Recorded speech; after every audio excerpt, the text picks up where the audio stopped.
अपने दिल की बात कहने का मौका मिलता है कि बाबा सब दुख काटो मेरे। ये ऐसे ही नहीं बोला जाता, दिल से कहते हो ना, 3 महीने में मालूम पड़ जाता है कि दुख कटा कि नहीं कटा। ये वो जानता। तुमने अकेले पशुपति व्रत नहीं करा, एक एक माताओं ने 25-25 को बताया होगा कि पशुपति व्रत कर तेरा काम हो जाएगा। कर व्रत, कर पूजन, चढ़ा एक लोटा जल, कर भगवान शिव का गुणगान, तेरी भक्ति तुझे परमात्मा से मिला कर रहेगी। ये विश्वास तुम दुर्गा जी का नाम लेकर एक लोटा जल जब हम शिव जी को चढ़ा रहे हैं, शंकर भगवान को तुम दुर्गा जी का नाम लेकर जल की एक धार हम शिव जी को समर्पित कर रहे हैं, या किसी शंकर जी के मंदिर में, किसी शिवालय में तुम बैठ गए, 10-20 लोग आ गए आरती में, या जल चढ़ाते समय 10-15 लोग आ गए, आपने उसी समय पर गुणगान करना प्रारंभ कर दिया। श्री शिवाय नमस्तुभ्यं, श्री शिवाय नमस्तुभ्यं, श्री शिवाय नमस्तुभ्यं, श्री शिवाय नमस्तुभ्यं, श्री शिवाय नमस्तुभ्यं। जब सबके साथ मिलकर आप श्री शिवाय नमस्तुभ्यं का जाप कर रहे हो, स्मरण कर रहे हो, उसका जो प्रकाश होता है, उसका जो पुंज होता है, उसका जो सुख होता है, वह आपको फल प्रदान करने वाला होता है। यहाँ लाखों लोग एक साथ मंत्र का जाप करते हैं तो वो करोड़ों करोड़ों गुना हो जाता है, उसका फल भी हमें तुरंत प्राप्त हो जाता है जब वो करोड़ों गुना। जैसे अष्टमी तिथि या नवमी तिथि किसी भी महीने की, चाहे शुक्ल पक्ष की हो चाहे कृष्ण पक्ष की, अष्टमी और नवमी तिथि ये 2 तिथियां ऐसी हैं, मान लो तुम्हारा पैसा तुमने किसी को दिया, 5 लाख, 4 लाख, 3 लाख, 10 लाख, 8 लाख, 2 लाख, 50,000, 25,000, 20,000, 40,000 और वो पैसा नहीं दे रहा, आप हार गए कहते फोन लगाकर, भैया दे दे, परेशानी है, दे दे रे भैया, हम तो परेशान हो गए, और हार गए, नहीं मिल रहा, बहुत परेशान। हमारा किसी भी अष्टमी या नवमी तिथि के दिन आप माँ जगतजननी जगदम्बा का शिव के साथ में शिव शक्ति का स्मरण कर कर देवी के नाम की 9 आहुतियां सूखे बीले की, मतलब बीला जो सूख चुका है, फल जो सूख चुका है, उसकी 9 आहुतियां अग्नि में शंकर और सती के नाम से, शंकर और शिव के नाम से समर्पित करें, और आखिरी आहुति जो समर्पित करें उसमें थोड़ा सा भाग तिल का, और तिल भी काली नहीं चढ़ती उसमें, श्वेत तिल का भाग उसके साथ लगाकर समर्पित करें, और जिससे धन लेना है उसका नाम लेकर वो समर्पित करें महाराज, उसको सुध आएगी और वो पैसा किसी भी हाल में आपके हाथ में थमाकर जाएगा ही, ये पक्का है।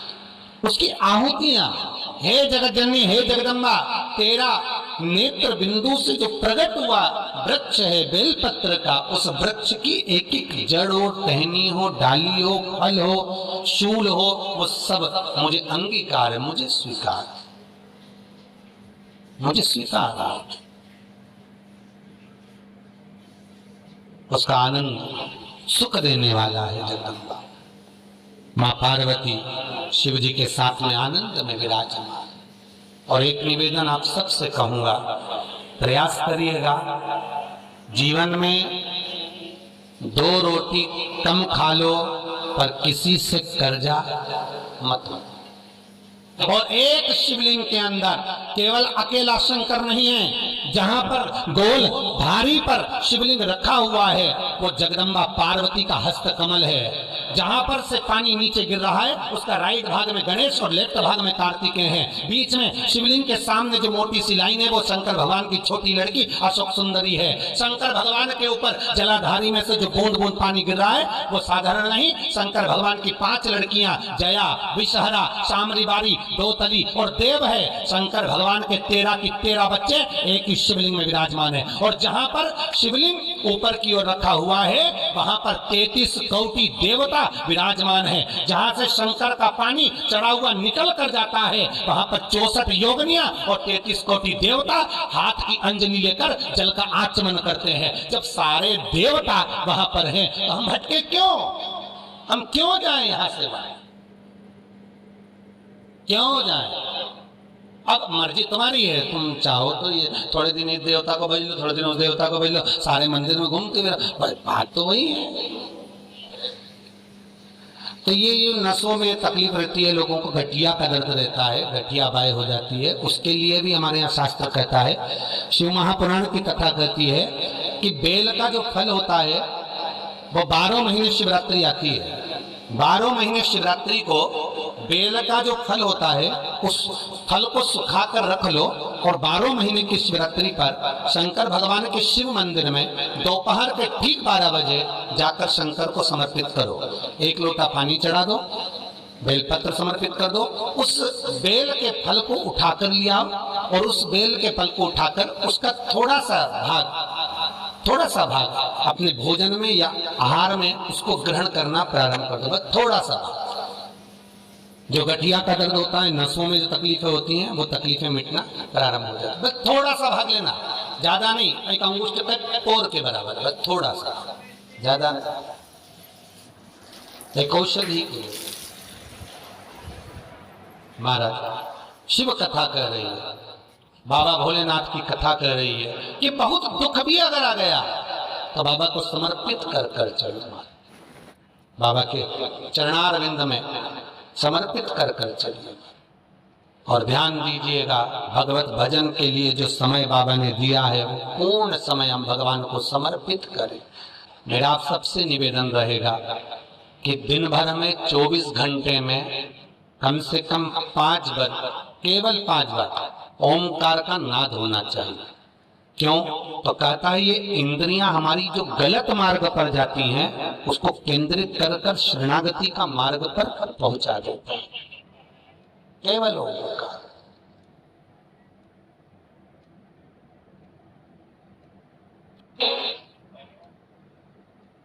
एक परीक्षा में बैठने वाला व्यक्ति,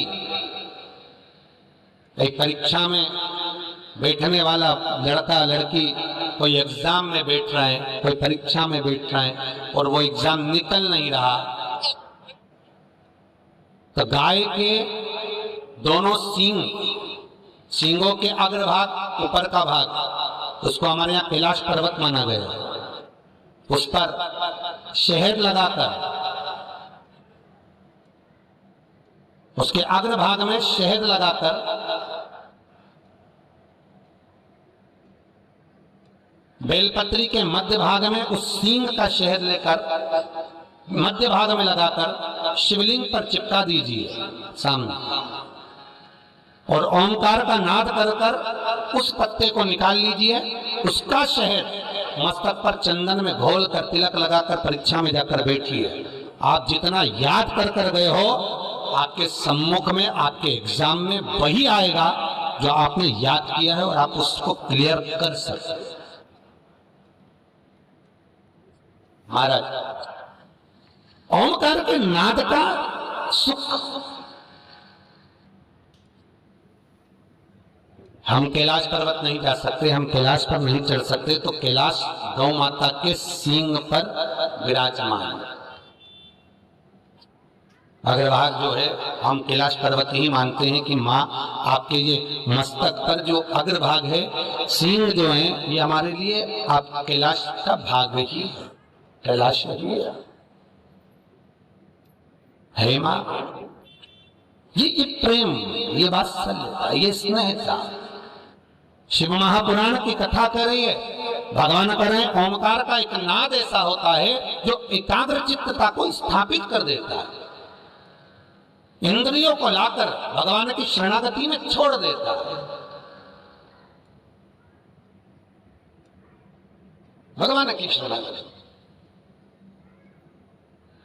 21,600 श्वास में से मात्र थोड़ी सी श्वास प्रतिदिन 24 घंटे में से कुछ मालूम पड़े 5 बार, 3 बार, 2 बार ऐसा नाद ओंकार का हो जिससे हमारा मिलन परमात्मा से हो, हमारा मिलन।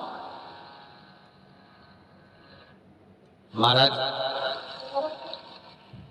भगवान शिव का विवाह जब पार्वती के साथ में हुआ तो पार्वती मैया ने विवाह के पहले जो साधना करी है, जो तप करा है, जो एकाग्र चित्तता धारण करी है वो साधारण से नहीं रही है माता की वो साधारण से नहीं रही, भक्ति प्रबल थी मां की।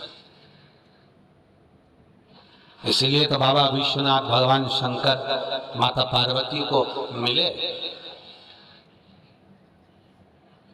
और विचार करिएगा जरा, आज भी माताएं अच्छा वर पाने के लिए, कन्याएं उत्तम पति पाने के लिए अगर आराधना करती हैं तो शिव की करती है, शंकर की, माँ जगदन्नी जगदम्बा की, अम्बा की, दुर्गा की। क्यों? क्योंकि हम इनकी आराधना करेंगे, हम इनकी भक्ति करेंगे तो जैसे पार्वती जी को शिव मिले ऐसे हमको भी कोई अच्छा वर प्राप्त हो।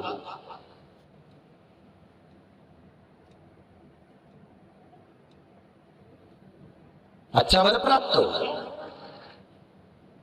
अच्छा, आपने कभी ध्यान दिया कि जितनी भी माताएं, जितनी भी कन्याएं वो शंकर जी की पूजन करती हैं उत्तम वर पाने के लिए, तो नारायण की पूजन क्यों नहीं करती उत्तम वर पाने के लिए? या ब्रह्मा जी की पूजन क्यों नहीं करती उत्तम वर पाने के लिए? पर पार्वती की पूजन करेंगी और पार्वती मैया का पूजन करेंगी, शंकर जी का पूजन करेंगी उत्तम वर पाने के लिए, पर ब्रह्मा जी का नहीं, नारायण का नहीं। क्यों? क्योंकि माताओं को, कन्याओं को ये मालूम है कि भगवान विष्णु लक्ष्मी जी को ब्याह जरूर लाए हैं, पर भगवान ने लक्ष्मी जी से कह दिया था, हे लक्ष्मी, मैं तुझसे विवाह जरूर कर रहा हूं पर तुझे मेरे चरणों में रहना पड़ेगा। तो मेरे चरणों में रहे। तो आपने लक्ष्मी जी का दर्शन करा, कहां पर है वो? भगवान के चरणों में।